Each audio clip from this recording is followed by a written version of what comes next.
액션 영화 전투 장면을 찍을 때 우리는 흔히 합을 맞춘다라 표현합니다. 합이 제대로 맞지 않으면 큰 부상을 당할 수 있기 때문에 사전에 철저히 조율하고 연습한 뒤에 촬영에 들어가는데요.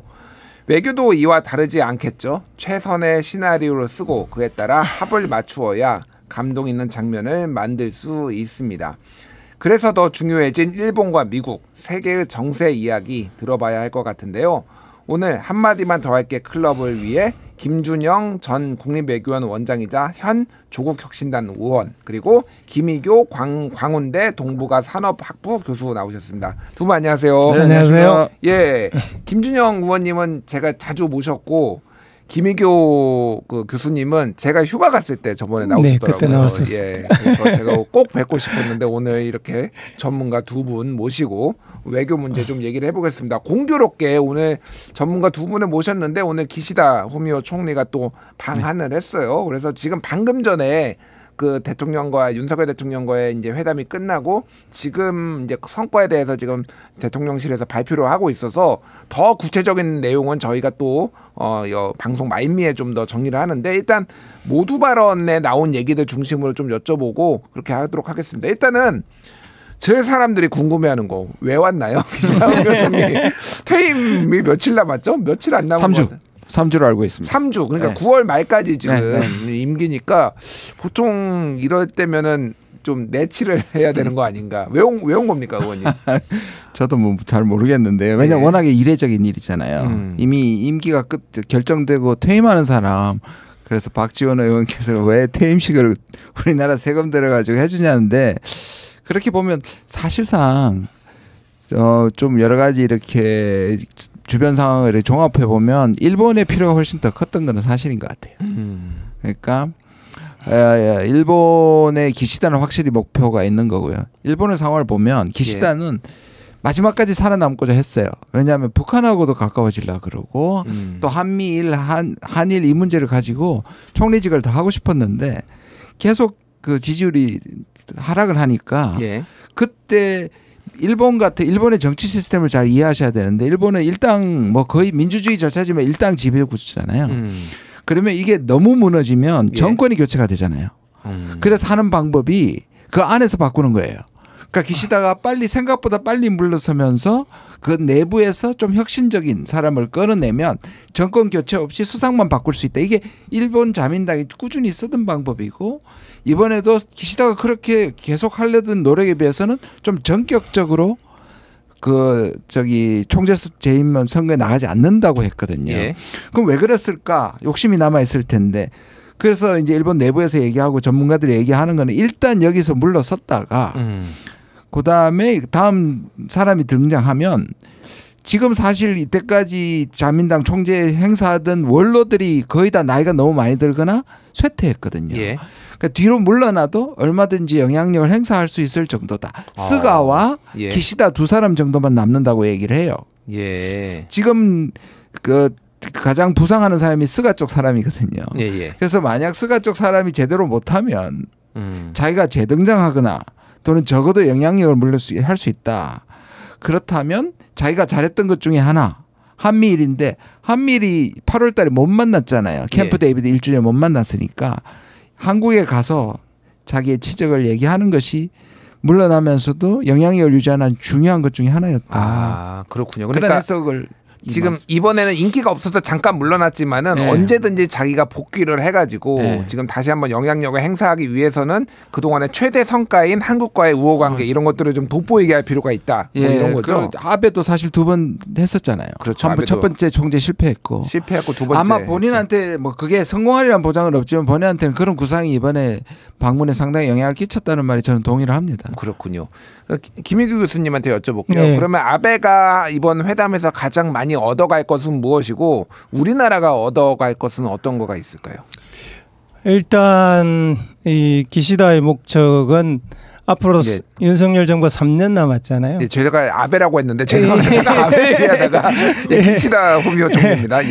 기시다가 남은 게 이제 윤석열 정부 3년 남았는데 이 3년 남은 기간을 일본 자민당이 기시다라는 인물을 통해서 얼마만큼 더 쉽게 표현하면 빨아먹을 고리를 만들기 위해서 저는 왔다고 봅니다. 빨아먹는다라고 하는 거는 이득을 더 일본에 챙기겠다. 그러니까 일본 자민당의 이득을 기시다라는 통로를 통해서 앞으로도 윤석열 정부 3년 동안 남은 기간 동안 열심히 더 자기네들이 이익이 맞는 방향으로 윤석열 정부의 정책을 끌고 가기 위해서 왔다라고 보여지는데요. 예.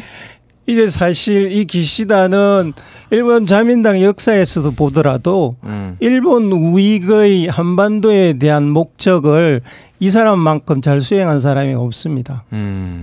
그러니까 아베보다도 더 잘한 건가요? 아베보다도 잘했죠. 아베에서 시작됐고 이 사람이 결국 마무리를 한 건데 예. 그러면 이제 뭘 잘했느냐 하면 사실은 일본은 시종일관 우리 대한민국을 한미일 삼각 체제 밑에 일본의 밑에 넣고 싶어 했거든요. 예.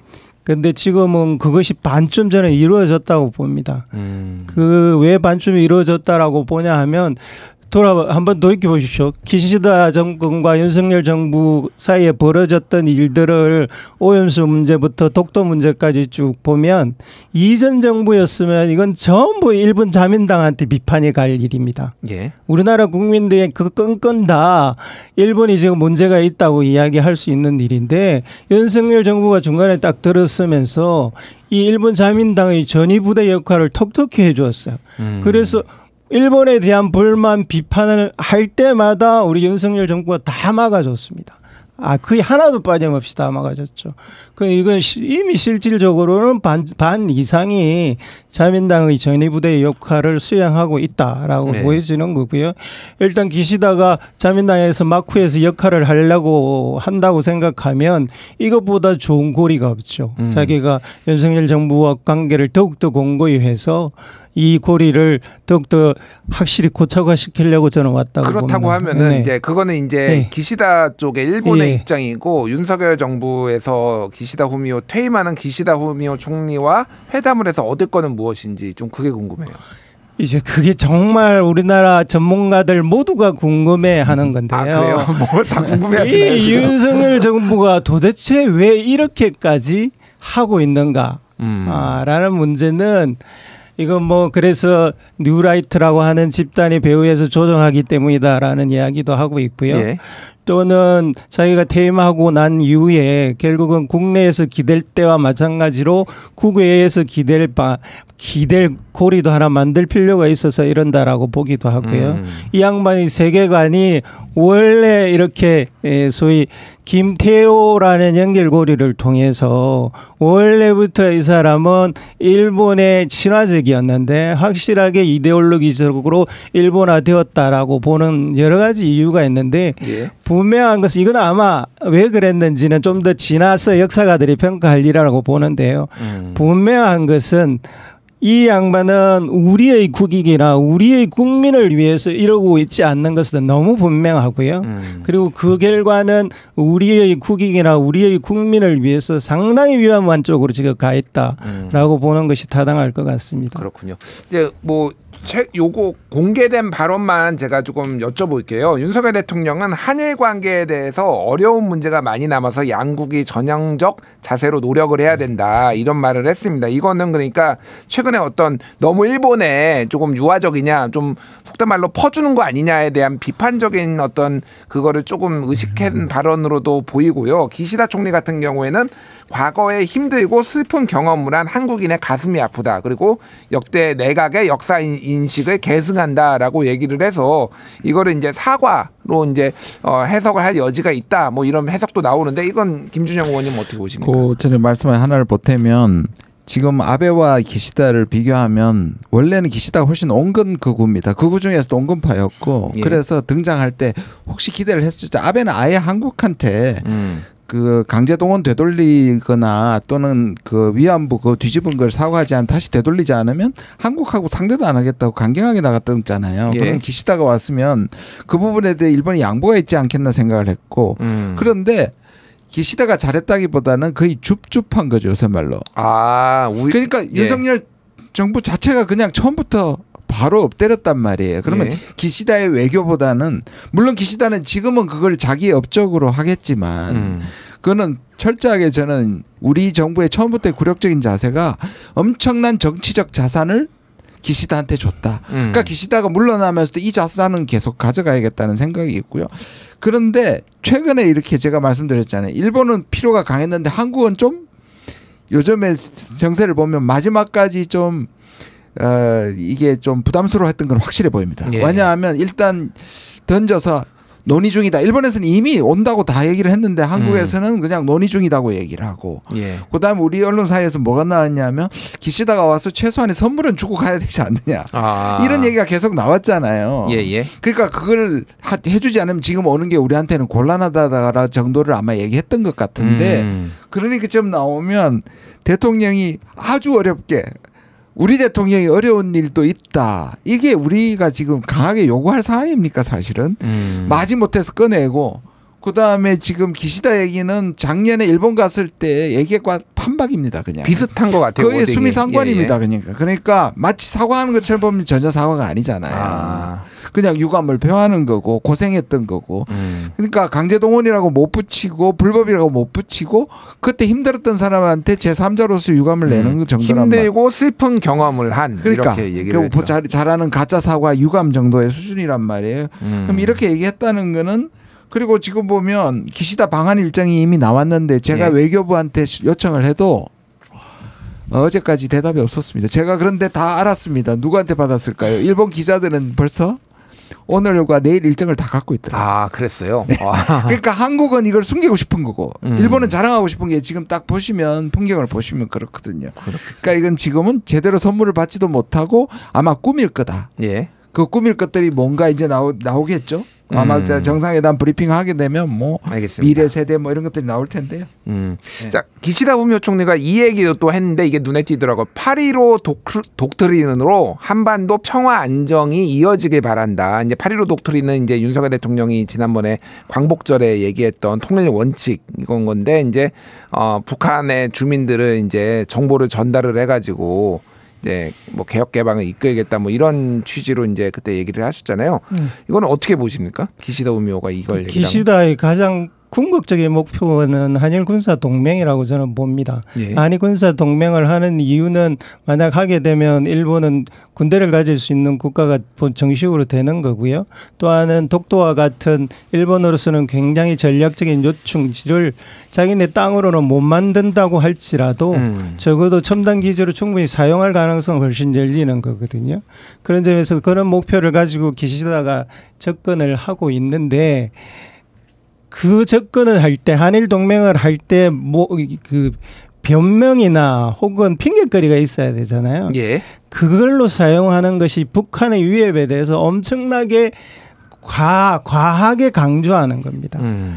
지금 윤석열 정부도 그렇고 이 기시다도 그렇고 공의하는 것은 북한이나 중국이나 러시아의 위험성에 대해서 계속 강조함으로써 한일 군사 동맹의 정당화를 시키는 거거든요. 예. 그런 점에 있어서는 사실은 그 8.15 독트린이라고 하는 것이 사실은 북한에 대한 적대적 사실은 내부 붕괴를 기반으로 한 통일 정책이라고 본다면 그런 점에 있어서는 기시다도 그것에 대해서 전적으로 동의하고 있다라고 볼 수 있는 거고요. 예. 그런 점에 있어서는 윤석열 정부와 기시다가 공동의적을 강조하고 겉으로는 통일이라는 우리 민족의 수원 사업을 들어주는 것처럼 보이지만 실질적으로는 공동의적을 강조하고 있는 것이라고 저는 보여집니다. 알겠습니다. 네. 러시아에 대해서도 이제 언급을 한 것을 보면은 이제 그런 맥락으로 이해할 여지가 있다라고 보이고요. 이제 본격적으로 저희가 원래 오늘 미국 대선 얘기하려고 모였는데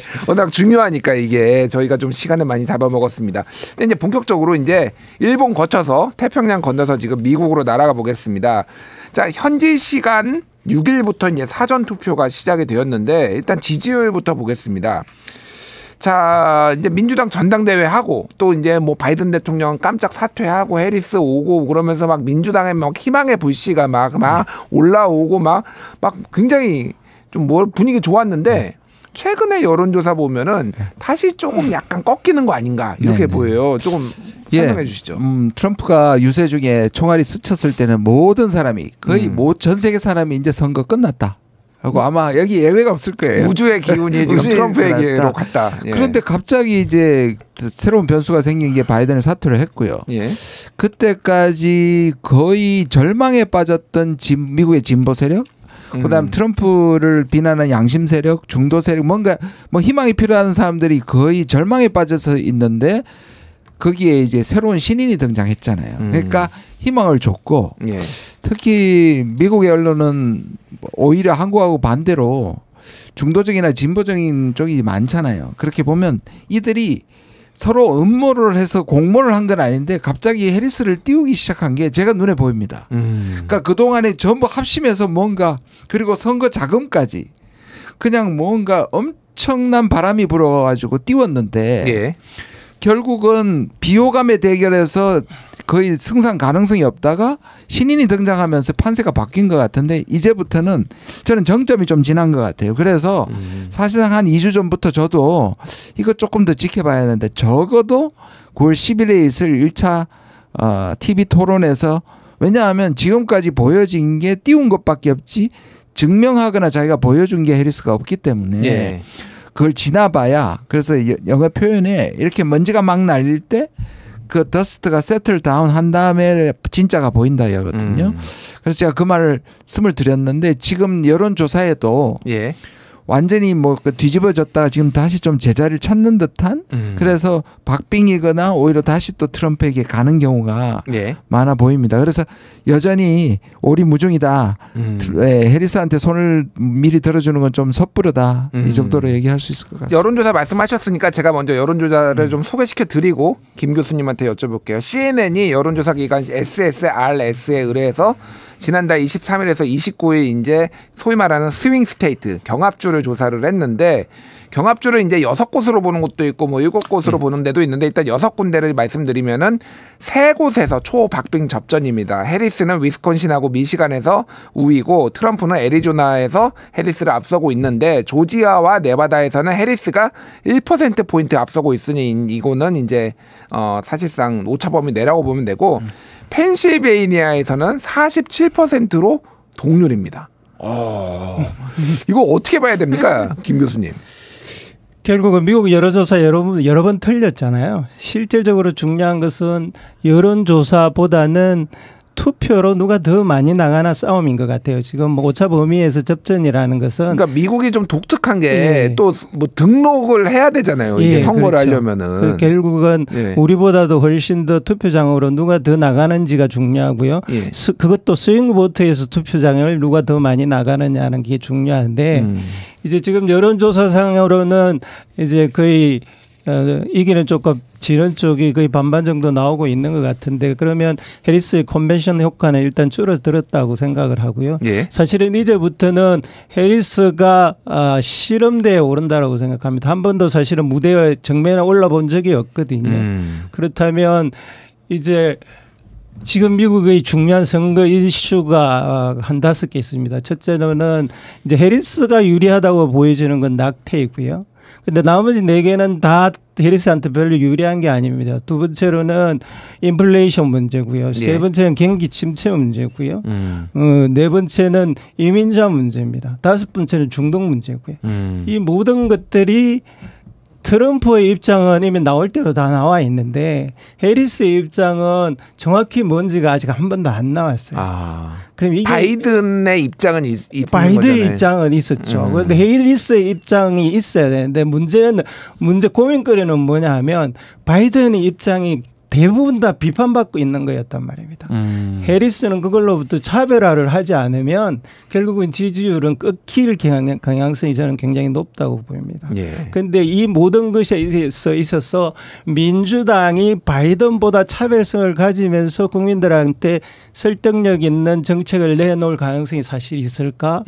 그런 점에 있어서 저는 쉽지 않다라고 보고 있습니다. 그런 점을 아마 트럼프는 신랄하게 팔고 들지 않을까 싶습니다. 그러니까 두 분이 공히 말씀하시는 게 해리스가 검증되지 않았다라는 말씀하시는 게 이게 아무래도 이제 부통령을 하기는 했지만은 이렇게 선거 유세로서 본인이 전면에 나서 가지고 사람들하고 토론하고 설득하고 이런 게 조금 아직 검증이 안 됐다라는 거죠. 바이든이 가지고 있던 가장 불리한 것 중에 극복한 건 나이밖에 없습니다. 아, 나이요? 나이는 더 이상 이제 요소가 안 되잖아요. 근데 그 나이를 잘 분석해 보시면요. 예. 나이는 되고 난 다음에 걱정입니다. 그렇잖아요. 바이든이 됐을 때 4년을 수행할 수 있을까의 문제였잖아요. 예. 그러니까 뽑느냐의 문제가 아니었단 말이에요. 그러니까 바이든이 가지고 있던 지금 말씀하신 모든 불리한 것들을 사실 이겨내지 않으면 사실 트럼프를 압도할 수 있는 방법이 없는 거고, 아까 정확하게 말씀하셨는데 미국의 선거 구조는 공화당이 절대적으로 유리합니다. 아, 절대적으로까지. 그래서 절대로 헌법을 공화당이 바꿔주지 않을 겁니다. 이 선거제도는 계속 갈 건데, 왜냐하면 말씀하신 것처럼 일단 선거를 2번 하는 거나 마찬가지예요. 미국에는 주민등록증 같은 게 사진이 있는 자기를 증명할 수 있는 게 없어서 예. 내가 이 사람이다를 먼저 등록을 해야 되고 예. 그다음 투표장에 나가야 되거든요. 그러니까 충성스럽고 극렬 지지자가 많은 트럼프가 훨씬 낫고요.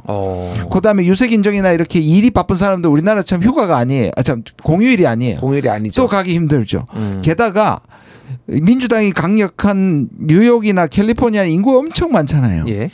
거기에는 주로 민주당이 압도적으로 이기는데, 다시 말해 우리는 미국은 각 주에서 많은 선거단을 해야 되니까 한 힐러리 때부터 계속 나오는 현상이 뭐냐면, 옛날에 사실 고어 때부터도 그랬습니다. 전체 선거의 총투표소에서는 민주당이 항상 이기는데 예. 선거 인단수에서 지는 게 이번에도 반복될 가능성이 굉장히 많아요. 그렇게 보면 불리한 점이 너무 많고, 그다음에 바이든의 2기 바이든, 해리스가 아니라 2기 바이든일 거면, 나이를 극복한 2기 바이든일 것 같으면 새로울 게 없다고 해서 뭔가 변화를 필요로 하는 사람들이 안 찍을 가능성이 많고, 그런데 트럼프에 대해서 우리가 늘 얘기했던 샤이 트럼프가 여전히 존재할 수 있다. 그럼 박빙일 때 누가 유리하겠느냐.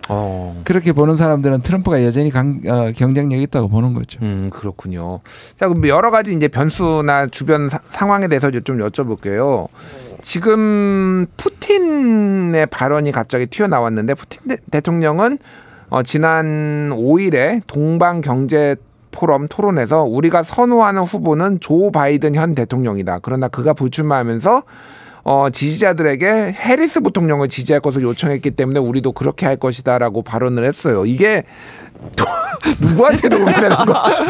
해리스는 이거 별로 안 좋아할 것 같아, 제 느낌에는. 푸틴이 지지하는 후보다라고 하면은 이거 어떻게 봐야 되나요? 전 세계 사람들을 깜짝 놀라게 하는 발언이죠. 그냥 일반적으로 지금까지 분위기를 봐서는 틀림없이 트럼프와의 관계도 좋았고 하니까 트럼프를 지지할 것이다. 예. 이렇게 하는 게 맞는데, 두 번이나 그 반대쪽을 이야기하는 것이거든요. 바이든을 지지한다 그랬다가 바이든 정책을 해리스가 개성해서 해리스를 지지하겠다고 이렇게 하고 있는데, 첫 번째로는 일종의 아주 간접적인 미국 선거에 대한 개입으로 해석할 수는 있을 것 같아요. 예전에도 사실은 굉장히 논란이 있었잖아요. 선거 개입 논란이 있었잖아요. 그런 선거 개입으로 하나는 볼 수 있을 것 같고요.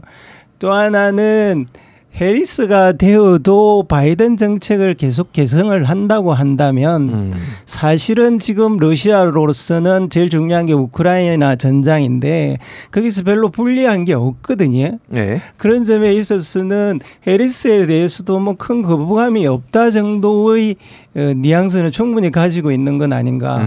저는 그렇게 해석을 했었습니다. 뭐 혹자는 고도의 뭐 소위 말하는 돌려각이다. 사실은 트럼프를 지지하기 위해서 내가 이렇게 지지하면은 트럼프가 더 인기가 생길 거다. 뭐 이런 해석을 하시는 분들이 그런 있어가지고. 그런 선거운동일 수도 있다고 저도 생각합니다. 왜냐하면 그 분위기가 저 영상을 보면 조금 약간 조롱하는 듯한 약간 조크 하듯이 가볍게 얘기를 했기 때문에 그럴 가능성도 얼마든지 있다고 생각을 해요. 아, 그렇군요. 예.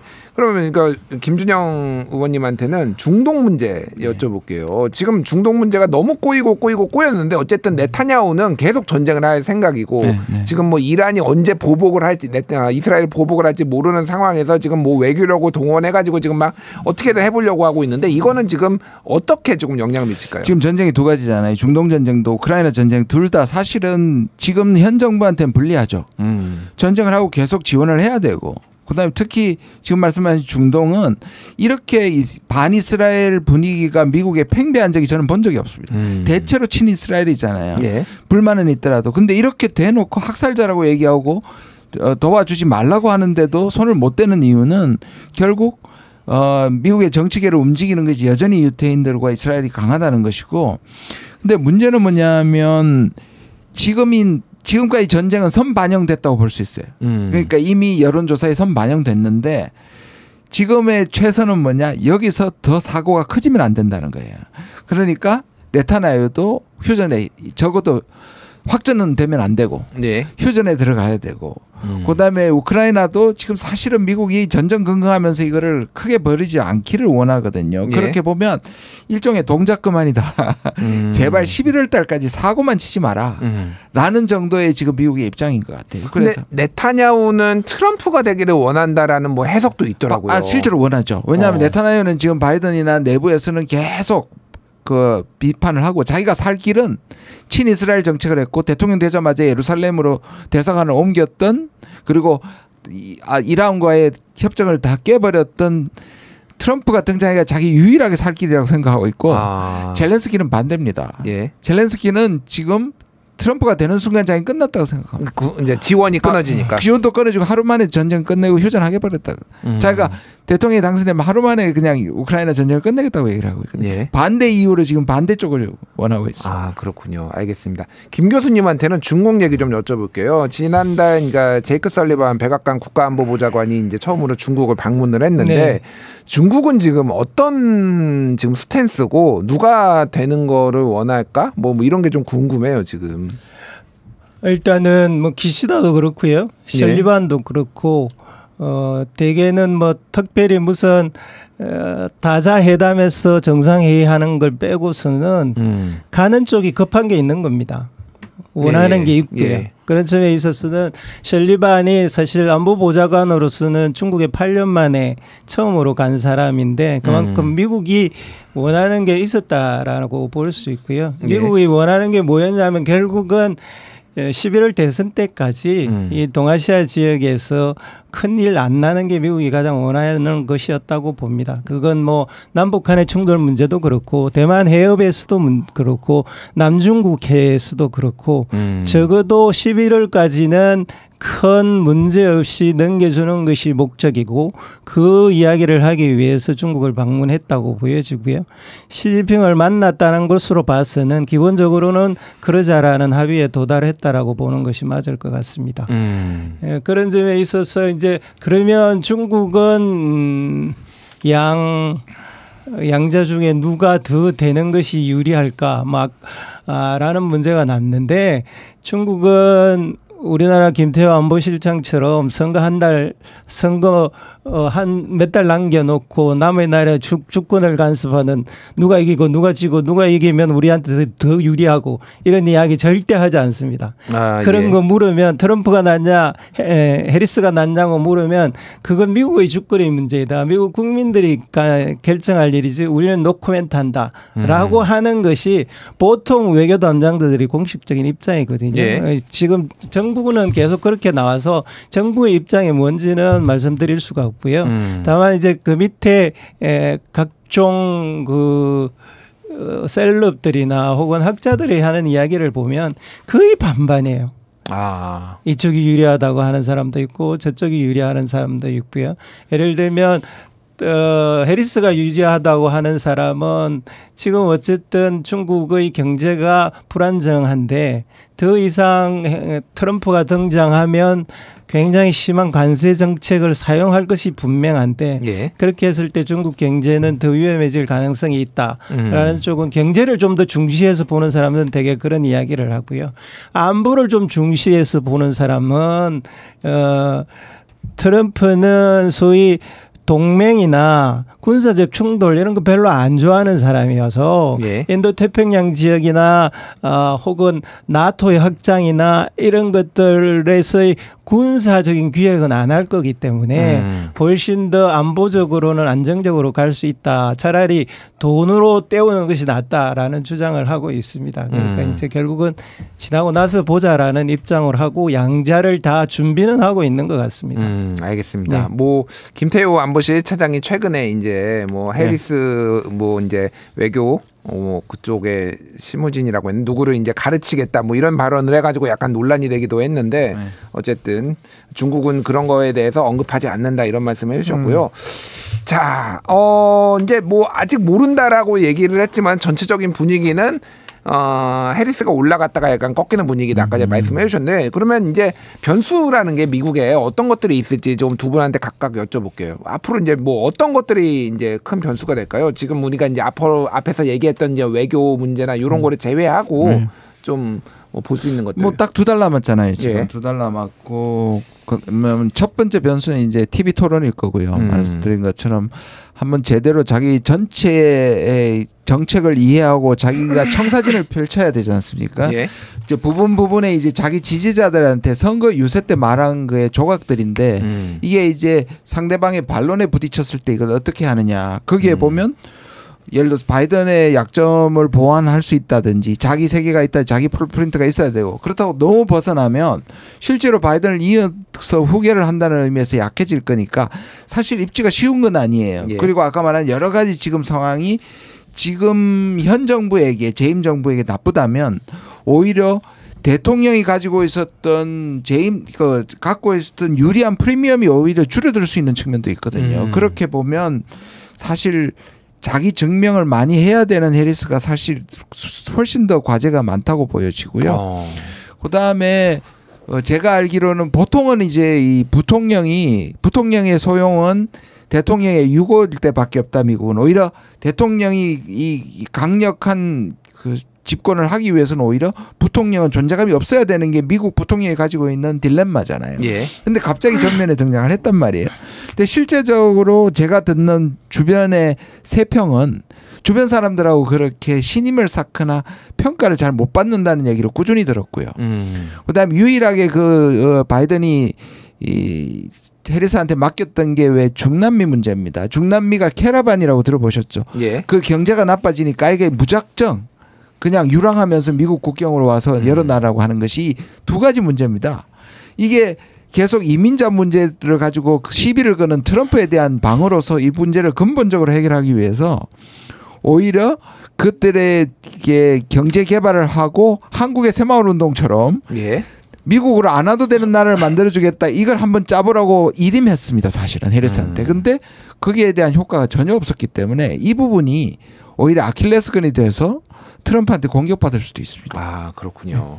어쨌든 지난번에 미국 민주당 전당대회를 봐도 그 연설이나 뭐 이런 것들을 봤을 때 해리스는 별로 주목을 안 받았던 것 같아요. 오히려 이제 AOC가 주목을 받았다든지 아니면 부통령 후보가 또 굉장히 유머러스하다라고 굉장히 좀 주목을 받아서 그런 것들에 대한 어떤 약점, 우려가 있는 것 같습니다.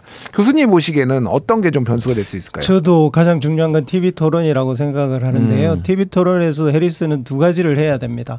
하나는 자기가 대통령이라는 왕관을 견딜 만한 실력이 있는지를 증명을 해야 되고요. 여기에 대해서는 계속 지금까지는 어문부호가 붙고 있습니다. 그래서 그렇지 않다는 걸 TV 토론에서 증명을 해야 되고요. 또 하나는 바이든과의 차별성을 정책적으로 제시를 해야 됩니다.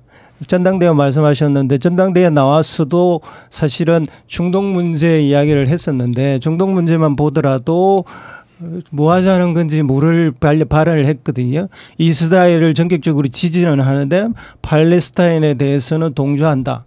이런 이야기를 했단 말입니다. 그럼 바이든 정책과 아무것도 차이가 안 나는 것인데 당장 이제 TV 토론 정책에서도 그렇게까지 나온다면 미국에서 팔레스타인 지지자들은 바로 민주당으로부터 등을 돌릴 가능성이 높거든요.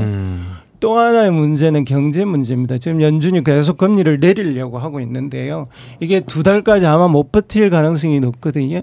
내렸을 때 미국 경기가 버틸 수 있느냐. 만약에 거기서 삐끗하면 이건 해리스한테는 아주 치명적으로 작용할 가능성이 굉장히 높다고 봅니다. 그래서 지금은 저는 트럼프의 시간이다. 해리스는 그 시간을 잘 견디고 차별성을 부각시키지 않으면 또 이제 트럼프가 등장할 가능성이 훨씬 더 높아질 수 있다라고 저는 보고 있습니다. 2달은 저는 트럼프의 시간이라고 보였습니다. 알겠습니다. 이제 변수는 어쨌든 TV 토론이라고 네. 두 분이 공이 이제 말씀을 해주신 것 같습니다. 근데 이거 여쭤볼게요. 그러니까 소위 말해서 이제 트럼프 사법 리스크 뭐 있잖아요. 뭐 각종 사법 리스크가 있었고 뭐 위가 이제 헌법을 위반했다는 것도 있고 최근에 또 이제 성추문 입막음 돈 재판에서 유죄 판결도 받고 뭐 이랬단 말이에요. 이런 거는 영향을 안 미치나요? 이제 이런 거죠. 그러니까 트럼프 같은 경우는 이게 선거 후에 이제 판결이 이제 확정되면 더 낫다고 생각을 했고 예. 이 자체가 우리나라처럼 뭐 예를 들어서 뭐 후보 자격을 잃는다든지 하는 건 없어요. 예. 미국의 헌법에서는 내란죄 외에는 그게 선거 자격을 잃지 않기 때문에 감옥에 가더라도 옥중에서도 당선되면 당선되는 거거든요. 당선되는 순간에는 또 그 면죄부가 주어지기 때문에 그러나 이런 건 있죠. 트럼프가 역시 트럼프 했네. 무슨 말이냐면 판결이 그 전에 나오면 예. 역시 유죄네. 그러면 중도층한테 확실히 실망감을 줄 수 있죠. 그런데 지금 오히려 트럼프의 프레임은 뭐냐면 자기가 당선될 가능성을 오히려 공권력을 이용해서 사법을 활용해 가지고 오히려 자기의 선거를 막는다 이런 피해자 프레임을 계속 하고 있기 때문에 이 자체가 저는 엄청난 영향. 어차피 트럼프를 싫어하는 사람들이 좋아하는 사람들이 네. 이 판결을 보고 트럼프한테 안 찍는다고 할 정도는 아니거든요. 그렇게 보면 엄청난 변수가 되려고 보지는 않습니다. 그러니까 무도한 검찰이 지금 나를 잡아 넣으려고 하고 있다 뭐 이런 거잖아요. 네. 그러니까 그게 이제 그 판결이 이제 그 전에 나오냐 나중에 나오냐인데 예. 물론 나중에 나오면 더 유리하긴 하죠. 훨씬 덜 부담스럽긴 하지만 미리 나온다고 하더라도 이 자체가 트럼프의 대세에는 큰 지장이 저는 없을 거라고 생각합니다. 알겠습니다. 김 교수님은 어떻게 보세요? 이 도덕성 문제라는 게 뭐 모르겠습니다. 저도 우리나라도 그렇고 다른 나라도 그렇고 이제 더 이상 유미하게 어떤 표심을 가르는데 작용하지 않는 건지 그런 게 좀 궁금해요. 미국 사람들은 트럼프를 어떻게 바라보는지. 예. 미국 사람뿐만 아니라 전 세계인들이 그 사람은 다 나쁜 사람인 걸 알잖아요. 그런가요? 예, 예. 이미 첫 번째 대통령 될 때도 이미 뭐 몰랐던 사실이 아니고요. 그런 점에 있어서는 어쨌든 그런 대통령이라도 그들의 목적 때문에 찍으러 나가는 사람들이 있었고 그 사람들이 대통령까지 만들었잖아요. 따라서 이제 이 트럼프의 사법 리스크도 그렇고 이 또 낙태법도 마찬가지라고 저는 생각합니다. 이건 예. 이미 여론조사에 충분히 반영될 만큼 반영된 것이어서 더 이상 예를 들어서 뭐 지금 김 의원님 말씀하신 것처럼 대통령 후보를 더 이상 나올 수 없다라고 하면 큰 문제가 되겠지만 뭐 나오는데 전혀 지장이 없는 문제이기 때문에 결과에 영향이 크게 미칠 가능성은 저는 별로 없다고 봅니다. 알겠습니다. 자, 그러면 이제 본격적으로 우리나라는 어떻게 해야 되나, 우리에게는 어떤 영향을 미치나 이거를 할 텐데 제가 우문현답 제가 뭐 기대를 해보겠는데 우리나라에는 해리스가 나와요, 트럼프가 나와요.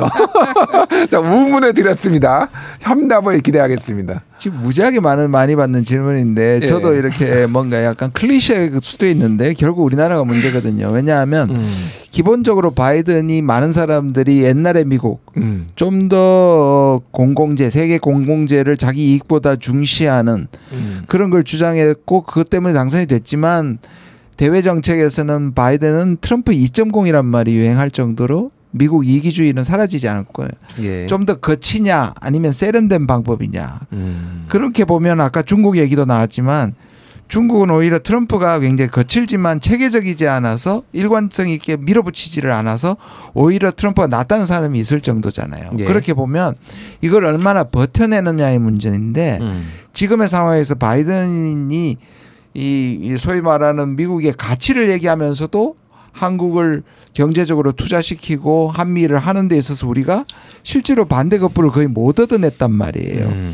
이런 상황에서 트럼프가 되면 훨씬 거칠게 우리를 압박할 것이고 해리스가 되면 이미 차려놓은 밥상을 계속 밀고 나가기만 해도 우리가 끼일 틈이 없는 거예요. 그렇게 보면 굉장히 암울한 거죠. 미국의 상황에 따라서 우리는 선택지가 거의 없고 오히려 잘 차려진 밥상에 미국이 훨씬 더 누구든지 둘 다 강하게 나올 수 있다.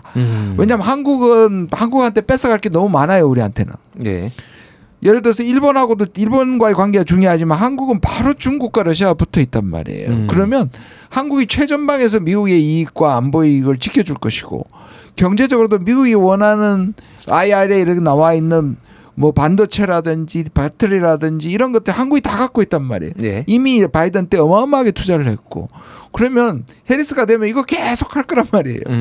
트럼프는 이거는 그냥 디폴트고 예. 거기에다가 이제 다 돈 다 내놔라고 할 방위비 거예요. 방위비뿐만 아니라 분담금, 예. 미국 전략자산 우리가 전개해달라고 그렇게 부탁을 했잖아요. 그럼 미국이 이제는 지금까지는 미국이 돈 들여서 자기가 오고 있는데 이제 항공모함 오는 것도 내놔라. 전략 폭격기도 내놔라. 그러면 예. 안 줄 수 있는 자율성을 이 정부가 갖고 있냔 말이에요. 입금되면 가겠다 뭐 이런 건가요? 그렇게 되는 거죠. 이제. 오히려 그렇군요. 거꾸로 미국이 필요하면 돈 내고 와라 해야 되는 거거든요. 사실 터키가 그렇잖아요. 튀르키예는 미국이 사용하는 그 군사기지 이런 게 항상 반대급부 다 받아가잖아요. 우리는 못 해왔잖아요. 그렇군요. 알겠습니다. 교수님 보시기엔 제가 또 우문 트럼프가 나아요? 해리스가 나아요?